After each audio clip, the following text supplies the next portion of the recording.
My name is Arcadio Santana, and this is Fathers Are Important. Fathers Are Important is an Instagram live podcast show where I allow all fathers to come on here and let their voice be heard and use this page as an outlet.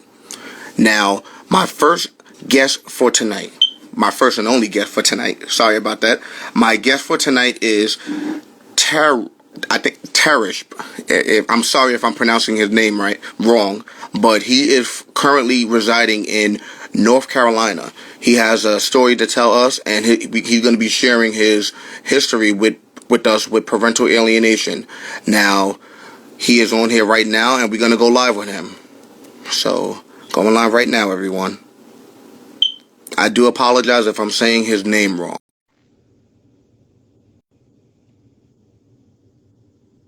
Going live. How you doing? How you doing? What's going on? What's up? What's up? All right, all right. I just pronounced your name wrong, so I apologize. Can you let everybody know your name again once again, and let everybody know your name and where you're from? Tarish Pipkins, aka Jaget. I'm in the Chapel Hill area of North Carolina. Awesome, awesome, awesome. So before we start the show off by me asking you the questions, let's start everything off the right way. I've been looking at your page, and you have a pretty decent amount of followers, and it looked like you have a good name out for yourself. So why don't you tell us about your platform and what you do? Well, I'm a self-made artist, puppeteer by trade right now. Last 20 years, I've been building, performing with puppets. I have a background with education, and I was also a therapeutic foster parent as well. And I incorporated my puppetry into teaching. So, puppets like in Sesame Street and everything? No, like in dope. Manufactured. I'm in my workshop now. Oh, I see it. I didn't even notice it. I use all recycled materials like wood, cardboard, PVC pipe. I do marionettes, you know what I'm saying, rod puppets, do it like adult puppet theater. So I do performances as well, but I do mostly like, shows for adults. Awesome, awesome. And how long have you been doing this? 20 years. Wow. Congrats to you. You're a veteran in the game. Oh, definitely starting to get that. So I've gotten a few grants from the Hinton Foundation, travel the country doing performances and workshops. I teach classes online as well. Awesome. Yeah. Well, let's start the show off, and let's start the show off with the question that I normally ask everybody. Why do you feel fathers are important?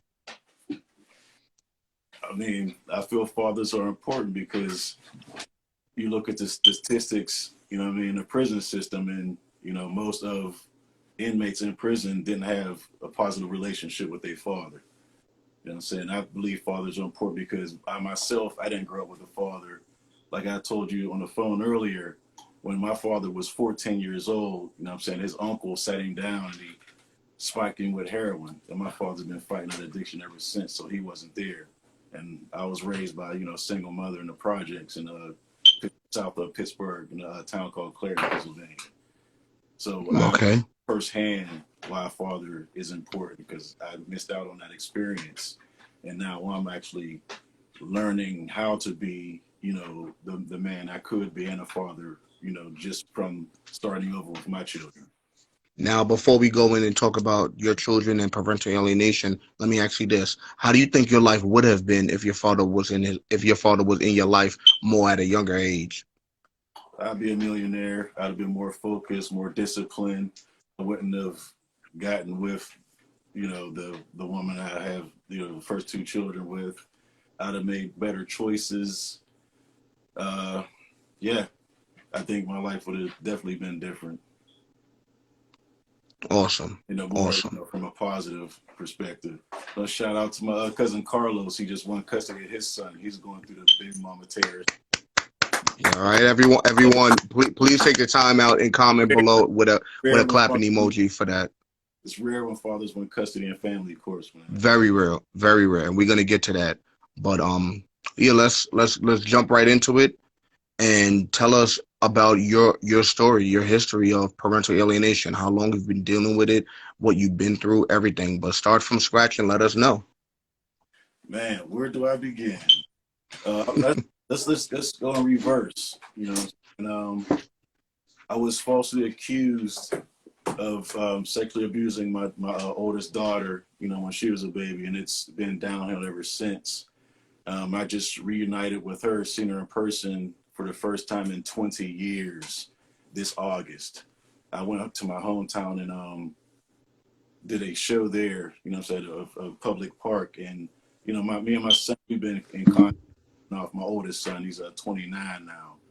And, I haven't had any connection with my daughter, but she finally came around and we all met up and hung out all that day. So that's, yeah, it's been real hard, man. Father of his daughter, what I'm saying, and that actually had effect with my 8-year-old daughter. What I'm saying, it's traumatizing being falsely accused of something like that, because I think pedophilia is the worst thing on the planet to me. I despise pedophiles, anybody abuse women and like old people. I have no patience for that. What I'm saying? I go in for, so me to be accused of doing something that horrible to my daughter, man, it's traumatizing. So even It when is. now, I'm still like I'm real cautious of, like, bathing, and I was afraid to change her diapers, baby, just from that just the emotions that I felt just from being accused, man. It stuck with me the whole time. And just even when I was teaching, I was working at a private school with children with special needs, man. And I actually uh, took a girl, a female student that was around my daughter's age. What I'm saying? She kind of filled that void, and we became good friends. And I mentored, and I actually seen her a few years ago. She's adult now. She's doing well. What I'm saying? Going to school. So it was really hard for me, especially to being a foster parent and having strangers, like, taking care of children that I didn't know that were going through traumatic situations, knowing, I had 2 children back in Pennsylvania that I wasn't even in touch with, and then, once my daughter was getting older, she would start asking questions, like, Dad, I want to meet my sister. And that was always awkward because, how do you tell a 5-year-old that a situation where you're being alienated from your daughter from a woman who, just an evil person who would do that to her own kids. So it always came back to haunt me through different situations where my children would ask me certain questions and I would have to sit and explain, you know, at their level of understanding without, going in too much into it. But, once my 19-year-old son with my wife got of age, I told him everything, man, because, he's at the dating age. So I just told him, this is what you expect out of a woman. Plus, me and his mother, we've been married for 20 years, so he has good example. He knows what a beautiful, loving relationship looks like. And I got, a chance, I met my wife, shout out to my beautiful wife. She stood by my side through all this, what I'm saying? I really don't know any woman who would have stuck around, but she did. And I'm glad she did. She's seen the potential in me. She knows I was a good person and a good father.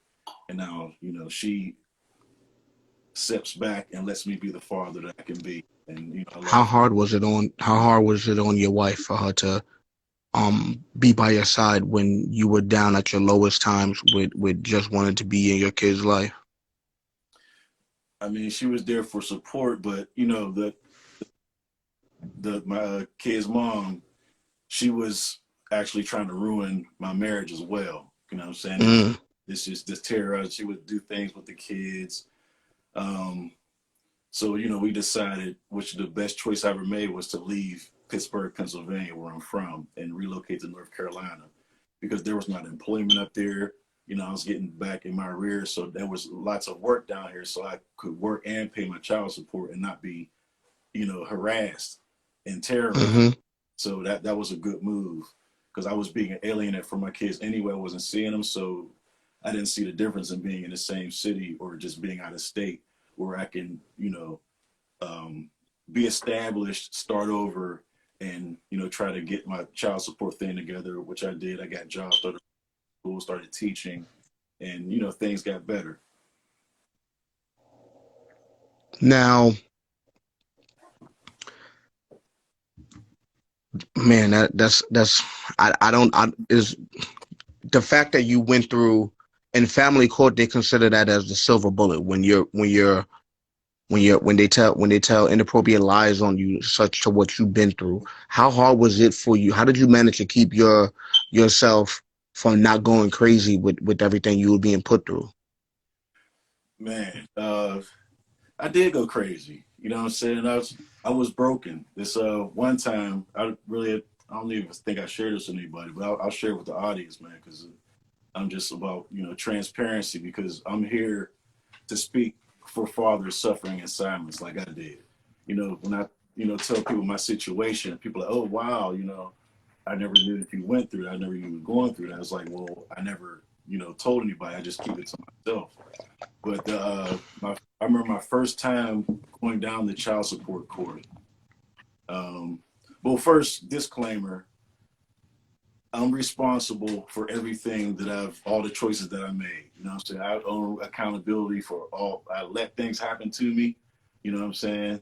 So once I claim responsibility for my lack of, you know, action and trying to make things right and just letting things happen, I put myself in this situation. So, you know what I'm saying, I'm working and finally working my way out of it. But that being said, the first time I went down the child support court, I was walking past one of the courtrooms, and can I curse on your platform? Is that cool? Or Go ahead. cool? All right, so I was walking past this one court, and I heard the judge say something, and, you know, slam the gavel. And it was a white guy too, man. He flipped out. I heard him through the door. He said, "How the fuck am I supposed to live?" And I just heard all this rumbling, boom, just furniture being thrown. He was flipping out. I couldn't imagine what the judge, you know, what this court order was. So sheriffs ran into the courtroom. They had to apprehend the guy, and they, you know, basically carry him out of the courtroom. He's flipping out. How am I supposed to live? How am I supposed to live? So I'm like, yo, like, what have I got myself into? And I mean, there are stories. This was back in the early '90s. So Allegheny County Child Support Court, they're notorious, you know what I'm saying, for taking advantage of fathers. This I'll tell you this one story. This was on the local news. There was a father that was at his daughter's funeral. She was 4 or 5 years old. The sheriffs showed up to his daughter's funeral and arrested him for back child support. Just it was unblessed. So this is the court system that I had to go through. Um, this other time, I mean, I have friends, close friends who have stories. Like I know this one guy, the mother of his children was addicted to crack. They blamed him for her crack addiction, and instead of giving him custody, they made him pay for her rehab and still gave her custody of the children. And she was, you know, like neglecting them and everything. So yeah, and back then it was the family court in Pittsburgh's idea was they hired a SWAT team. So they were sending SWAT team in full riot gear around to arrest fathers for back child support. And this one time I actually wasn't home. I'm glad I wasn't home. They actually came to my apartment in full, like 10 SWATs jump out of a SWAT car, and I wasn't there. And I'm like, so that's when I really started going downhill. I was, you know, I started having anxiety attacks. One time I was in a county jail. Um, I was down there, and I went this one time I got locked up for not paying enough money. Meanwhile, I had a high school education, and my court order for 2 children was over $900 a month. Mm. So I paid what I could. I would pay 500, 600. You know what I'm saying? I didn't have a job. I was cutting hair as a barber. You know, 900 a month plus bills. That's ridiculous, man. So because every time you in contempt, they would add $300 to my court order. You know what I'm saying? So Yeah. 300, then I would miss a date, and then I didn't know it increased, so it was 600, and it was up 900 something dollars. Did you have an attorney during that time, or you didn't? I couldn't afford one because I was, you know what I'm saying, I was too busy trying to work and pay what I could. But this one time that we were my kid's mother and I were sitting in front of a hearing officer, and the judge actually, he looked at her and was like, well, what do you want me to do? Do you want me to lock him up? And I pleaded with the judge, like, Your Honor, you know what I'm saying? I just recently, you know, I'm in a relationship. My fiance, she's actually in her third trimester. She's due any, Mm, you know, I really can't be down her or go to jail, you know what I'm saying? Because, you know, she's due, it's her first child. So he looked at her again, and she looked at me and laughed, lock him up. The only reason I got out of jail because my stepfather loaned me the $400 it needed on top of the six. I had to pay $1,000 to get out, which I didn't have. You know what I'm saying? So when I got out, I couldn't pay my bills. Our son came home. We didn't have any electricity.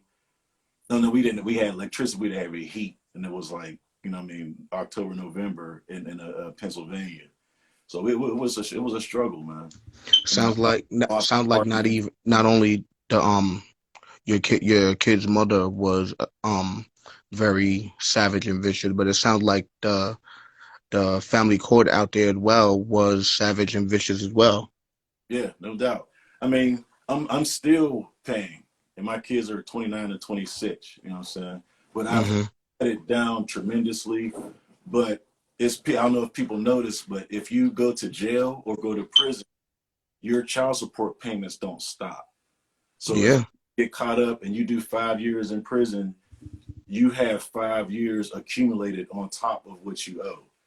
There's, Hmm. there's another thing, another people don't know. There's interest on child support arrears, so it kind of makes it a lot harder to pay it off. This other thing that people don't know, they could take your practice license. You know what I'm saying? If you get hold too much, they could take your driver's license, which doesn't make sense because how are you going to go to work to pay child support if you can't drive? You know what I'm saying? You lose your doctor's license. I can't get a passport, you know what I'm saying, because I owe arrears. I've been offered to do festivals in India. I offered got to do a workshop in South Korea, UK, and I can't leave the country because I can't get a child. I mean, I can't get a passport because I owe arrears and child support. So it's hindering my career as well. Man, oh man, oh man. You know, Now, like, I have a question. mm-hmm. For her to put you through so much like this, where did you guys go wrong? Was there any like infidelity involved? Was there any abuse or from her or anything? Like where did it go wrong with the relationship? It was horrible from the start. It was never a good situation. I was always just there to try to be there present, you know, for my children. You know what I'm saying? Because, you know, I didn't know any better. I didn't have a father figure. Nobody, you know, told me any better. And, you know, I was raised by, you know, young single mother. She was 15 when she had me. You know, she was kind of wild. You know, what my I remember her always fighting with my brother's dad. You know, she was a teenager. You know what I'm saying, with two kids. So that's all I knew was, you know, domestic violence growing up, you know, hood. That's all you see. You know what I'm saying? So I just figured that was how things were. And now, you know, now that I know better, I look back on it, and I didn't know the extremity of the physical, emotional, and verbal abuse that I was, you know, experiencing and a victim of. You know what I'm saying? Because, you know, back in the day, you know, woman hits you like you don't hit women. Yeah. You know, she would be loud. It would be a situation where it would be so loud that the neighbors would call the police. You know what I'm saying? So this one time, actually, she had attacked me again. It like bit me on my hand. So I knew if I would have hit her back, I'd have went straight to jail. You know what I'm saying? So I reserved myself, and the neighbors called the police. The police got there, and they were disrespectful as hell. They were clowning me like, "Oh, you can't handle a little girl." This and I was like, meanwhile, I told like, "Yo, if I would have protected myself or, you know, retaliated, I'd be in jail. You'd be arresting me right now. So how you gonna be talking to me like that? You should be, you know, kind of like giving me some type of, I don't know, some praise for not, putting my hands on it, which I, could have. If I would look back on it, it was a horrible situation, bro. But it was my choice to stay. I didn't leave because it was everything to me to be part of my children's life, no matter the situation, because I didn't have a father. So it was everything to me to be in my father's life by any means necessary. But I didn't have the love and the self respect for myself to leave. So that was like a lesson for me too, to look back on it like, wow, I had no respect for myself, none. So now, I have to, learn manhood on my own. And now that I have, my family, like my wife of 20 years and our 3 children, I got to, just realize how important a father is. You know what I'm saying? Like this one time, my little girl, but she was like 5 years old. And, one day she just told me, she's like, Daddy, you know what? She's like, I love you because you provide for us and you protect our family.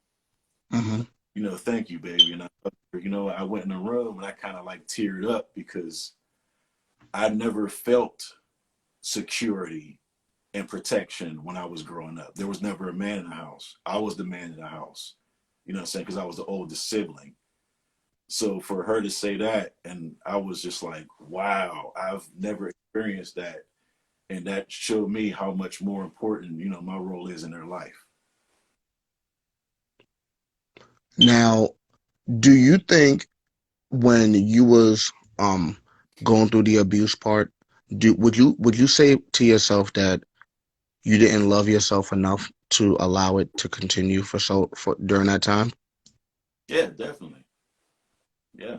I So mean, what would your advice be to fathers that are going through abusive relationships, constantly doing the same thing like what you was just said about how you were sticking in there, wanted to be there for your kids and everything?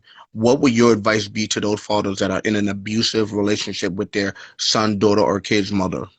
leave immediately, pack your shit, get the hell out of there because it's just going to get worse and worse. It's not going to get better. It just keep escalating. It's just, I mean, it's no different than a man abusing a woman. You know what I'm saying? Get the hell out of there because it's going to get worse and worse. Have the Absolutely. respect for yourself to leave. There you go. There you go. Enough Leave. said. Go. Now, if you don't mind me bringing it up while we're on here live, like, the infidelity part, would you mind sharing that with us? Oh man, it was just stories, man. It's yeah, she just wild and for the streets, as they say now. You know what I'm saying? It was like this one time, this is how I had no love for myself. I just would just take the abuse. This one time, I was at a house party with my boys and my cousin. You know what I'm saying? My cousin pulled me to the side. I was like, yo, I was just talking to so and so, and he said he was just with your kid's mom doing this and that with her. I'm like, what? And this is like party music playing, and I'm like, my cousin is telling me a story about the woman, you know what I'm saying, I have children with that I want to spend the rest of my life with, just doing all type of stuff with this other dude, one of her exes. And I had to sit there and take it. You know what I'm saying? I couldn't just break down and cry in front of all these people. So I had to stood there and just man up and just like, oh, word, okay. And just finish the time of my party and just was like, nah, I'm done. But you put on a good show because in your head it just probably ruined your night, right? I was crushed, yo. I was, dude. I couldn't have. I don't think I've ever experienced heartbreak like that until the parent alienation. You know what I'm saying? Because when I stopped taking the abuse, that's when the alienation jumped in and that stepped up. Hmm. Because it was damned if I do it, damned if I don't. If I'm with her, I'm being abused. If I'm not with her, I'm being abused. You know? Now, you approached her with this, right? And what was her response when you approached her with this eventually? Yeah, I don't even remember. You know what I'm saying? Like we wasn't living together. She was still at home, and I have an apartment with my brother. It just was what it was, man. You know what I'm saying? Every once in a while, I would break down. You know what I'm saying? I would my son, and we would be spend a weekend together, And I was just like, you know what, let's make it work. Just try it again. And everybody around me like, don't do it, bro. Like, I don't care, man. I just love my son. Then she got pregnant with our daughter, and it just got worse and worse. And I'm sure it was highly embarrassing as well for your own flesh and blood, your cousin, to be the one to come and tell you what he heard and everything, especially since this is supposed to be someone you want to spend the rest of your life with. Yeah. You would hurt, you would embarrassed, everything. How did Humiliated. you, Yeah, huh? humiliated. Humiliated, big time Yeah. humiliated. Yeah. How did you in your life have a major comeback? Because hearing getting cheated on, and I want to let everybody know this, getting cheated on is by far the most hardest heartbreak moment of someone's life, because you're spending so much time, you're putting so much time into the relationship, you're doing almost everything you can to make not just yourself happy, but your significant other happy. And then when you find out that they have been having a secret affair behind your back the entire time, is heartbreaking. So my question to you is, what was your major comeback in life from that bad heartbreak you went through? Man, I just bounced back and just, I just observed my life, and I was like, you know what? I'm way too talented for this shit. I'm gonna just go ahead and art, heartbreak. I was always a hustler and a go-getter for cats who know me back in Pittsburgh. So I'm a visual artist. I did murals. I have murals all over the city. I have paintings hanging in a lot of living rooms there. I do murals. I do portraits. So I just figured, my winning is going to, is the best form of revenge. So Yes, I like hearing that, man. Big I, time. I yeah, love hearing that. So yeah, you winning, you doing more positive things in your life. That was your comeback in life. yeah, Going far as possible. Like the sky is the limits was pretty much your comeback in life. no doubt. I mean, I cut off all the negativity in all the negative friends, anybody that was associated with her. I cut them off. I got a new circle, started hanging out with all artists. What I'm saying? Like, I was part of an artist collective called Bridge Spotters back in the day. I used to do live performance paintings. Matter of fact, my oldest son, I had him with me at the art event when I did my first live painting, and Hmm. he brought that up. One of the last few times I talked to him. Now, Uh, question: did the relationship instantly end as soon as you found that out, or did you try to stick around as well no, for I the kids? try to stick around. Yeah, Even after the you found out with the infidelity. yeah. Because Now, he was young, cause I was doing my thing too, so I was like, it's whatever. now, So here goes my next question I have to ask you. yep. What would your message be to younger people, your your age, and even younger people, such as my age, or even younger than me? What would your message be to people out there that are in relationships, knowing that their significant other is cheating, but yet they keep going back, giving them chance after chance after chance after chance after chance to try and have hope that they will change? What would your civil message be to them as well? Well, man, this environment now, I don't even have anything because shit is so crazy now, man. This polyamorous and open relationships. I really don't focus on like whatever.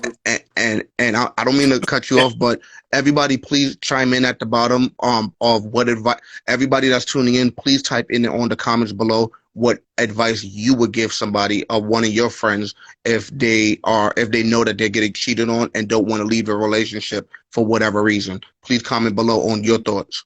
I mean, if like I've been in situations where I knew somebody being cheated on, and then they come to me, for advice.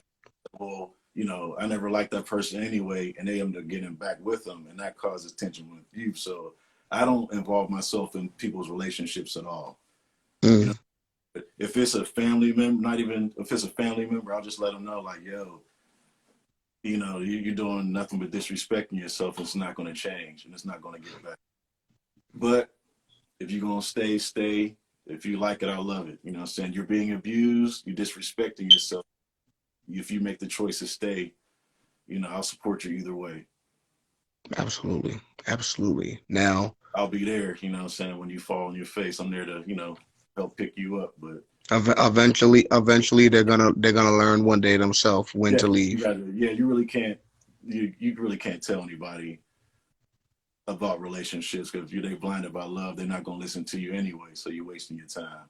You just have to let them see it for themselves. That's no experience. Absolutely. Absolutely. Now, my next question to you is so you gave advice to um to people with that might have been be going through the same thing with what you're going through. I want to ask you this question now. If excuse me everyone. If you could change if you had the power to change the if you had the power to create a reform in family court, what would you change in family court? What would I change in family court? If you had the power to create a reform, and everybody else, I would please give chime in with your own comments as well at the bottom of first, what you would change. But first thing I would do, I would give 50-50 uh uh I would get 50-50 custody from the door, period. That would be the first thing, and that would cut out the child support thing. I wouldn't have interest on child support arrears. Um, what else would I change? Mm, this will be. I mean, I wouldn't. I would stop the public defender for coaching women, telling them what to say. So when they get into court, versus telling fathers, like, not giving them any information at all.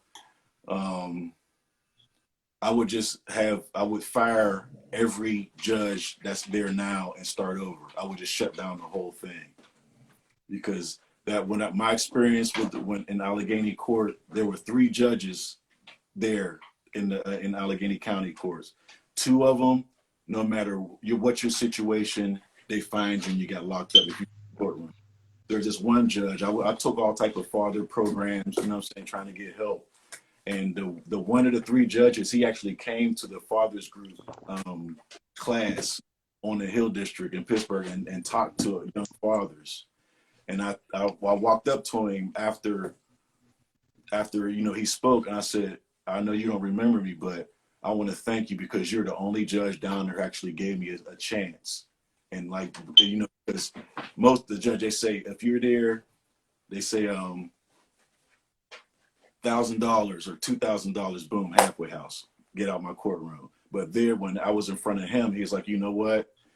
I understand your situation.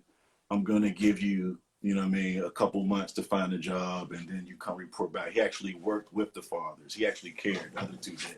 It was just a money grab for them. absolutely, absolutely. Now, my to wrap this up, I want to ask you one more question, Mm-hmm. and I think you probably know where I'm going with this. Mm-hmm. If your kid's mother was watching show, this podcast show right now, if she was tuned in right now, watching it, what would your civil message be to her? A civil message.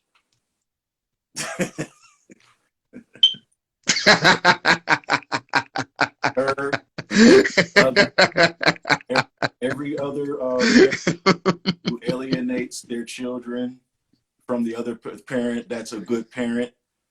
So I can see if there's abuse and everything going, where if the other parent's a piece of shit and they're abusive, of course keep them away. But if the other person is trying to be in their parents' lives, and you keeping your children away from the other parent because of your narcissism, burning, because you're hurting the children. Like, shout out to Mr. Palmer from Fuck Child Support page. You say these Big women, shout outs to him. yeah, he said these women hate their ex more than they love their own kids. Now, before I let you go, once again, can you let everybody know your name and where you're from? Terrence Pipkins, aka Jagetto, master of puppetry, Chapel Hill area, North Carolina. All right, and I'm Arcadio Santana, coming to you live from Long Island, New York, and this is Fathers Are Important. One more time, can you let everybody know how long have you been alienated from both of your kids? I was alienated from my children for 20 years. If you go on my page to look at the post that I'm promoting for this, you'll see us reunited. They're a picture of the last time I was with them, and they were like, 5 and 10, and now they're 29 and 26. Now, I don't think I asked you this question, but where does your relationship lies with your kids? Where does your kids' relationship lie with their mother after finding out everything that they have done, that she has done to you? My oldest son is livid. You know what I'm saying? I actually have to calm him down because now he really wants nothing to do with his mother. Once he put two and two together, and we sat down and talked for a few hours on the phone, and I just broke everything down. He's like, "Oh wow, so that's that one time when this happened. Oh, for real, kid." So he's just like, he's livid. You know what I'm saying? He's dead. He's done. He can't believe that. You know what I'm saying, that someone would do that, especially his mother. And your daughter? Like we talked a few times, but she's just trying to just put everything together, and I'm sure she's not happy about it either. You know what I'm saying? 'Cause, she's growing up now. She's an adult, and I'm sure me not being there was affecting her relationships. You know what I'm saying, with her dating situations and whatnot. So she's not married. You know what I'm saying, she's mid-20s, so maybe she's going as the single mother. I mean, not single mother, but single childless route, because she's a career woman. She's teaching. So it is what it is, and we can't make up for lost time. You know what I'm saying? It's like a prison sentence. I feel like I can't really compare, but if I could have a comparison, like being locked up and getting out and like trying to start all over again, that's where I am with my oldest two children. Ladies and gentlemen, this just goes to show that by the story he just shared with us, that no matter how long it takes, when you alienate a, a child from their father, eventually, when they grow up, they will know what really happened when they were younger. You might be able to get away with it now because the child is unable to speak for their own right. But when they get older, they are going to learn. And you are setting yourself up to having to explain everything, what happened back then and why you did it. If you had a chance to speak to all women that are alienating their kids from their father, what would your message be to them? Burn in hell, because you're hurting your babies. You putting it's selfish, and I mean, I've studied narcissism. There's no cure for it. You just have to cut them off. Anyone who does that, you have to be a narcissist or some Absolutely. sociopath, something that's just, it's a mental illness. It's a mental disorder. Big time, big time. I I would want say, to I would say get help, but narcissists don't listen. You know what I'm you're saying? right. So I want to take this time out and give you a round of applause for fighting for so long, because there's not a lot of fathers like you that would go through 20 years of torture and still never give up. You went through a battling constant back and forth, back and forth, back and forth, and you, eventually your kids came to you like a magnet. yeah, I mean, you get used to the pain, man. You know what I'm saying? It's it's I can't even explain the heartbreak where you just miss somebody that much, and then they finally reach out. Like when I was spending time with them, that whole day is I feel 1,000 pounds lighter. So I even have more self-esteem, and I'm more motivated to do my art and everything, because I was always they were always on my mind, and I missed them every day, and I thought about them every day. I just want them to know that if they ever watch this, like, I love y'all to death. I'm really sorry that this happened to it, and hopefully, say we can make things right. Is there any shout outs you want to give to anybody before I let you go? Shout out to my cousin Carlos once again. I see you, cousin. Can you let everybody know and let everybody know that's tuning in what just recently happened with Carlos? He was going through it, you know, with his baby's mom. He got custody of his son. So shout out. Everybody, please below give his cousin Carlos a big round of applause with clapping emojis. All congratulations, because that's very rare that we get fathers winning custody of their child. I want to thank you for not giving up, being a father, and most importantly, coming on the show, telling your story, being brave enough to tell your story without feeling embarrassed or anything, and most importantly, raising awareness for parental alienation. Everybody that comes on here telling their story and just talking about it, period, the importance of fathers and sharing their thoughts on parental alienation, you have raised awareness for it. I want to thank you big time, and please take the love from Long Island, New York, back to North Carolina, letting everybody know why fathers are important. That's what's up. Peace, Raya. That's one of my students. You know what I mean? Parents. So yeah, I see you. And, yeah, of course, Black Carlos, got you, fam. Thank you for being on here, and you That's have a an good night. honor. I appreciate you having me on. Thank you. All right, You have a peace. good night. You too. Ladies and gentlemen, if you are new to the page, please take the time out and follow Fathers Are Important. I am raising awareness for parental alienation, domestic abuse, verbal abuse, and all different types of abuse against men. And yes, parental alienation, it happens to mothers as well. I am raising awareness for parental alienation as a whole. Now, you've heard me say this in here briefly. People that alienate their kids from their father, you are single-handedly, and I repeat, single-handedly setting yourself up for failure, because you're going to eventually have to explain to your child exactly what you did. No matter how many times you lie, your child is going to eventually sit back and see and know why you did it. And if you're doing it for vengeance, if you're doing it to be spiteful for whatever reason that the relationship didn't go wrong, so what? Grow up. It's not about you, it's about the child. It's about the child needing both parents. Because just like what you've seen, both of his kids eventually came to the father like a magnet. Like a magnet. They came to their father and they learned out the truth. Ladies, if you keep doing this, eventually you're going to have your kids grow up to hate you. And I promise that. This is Arcadio Santana speaking, and I'm letting you all know why fathers are important. Thank you and have a good night.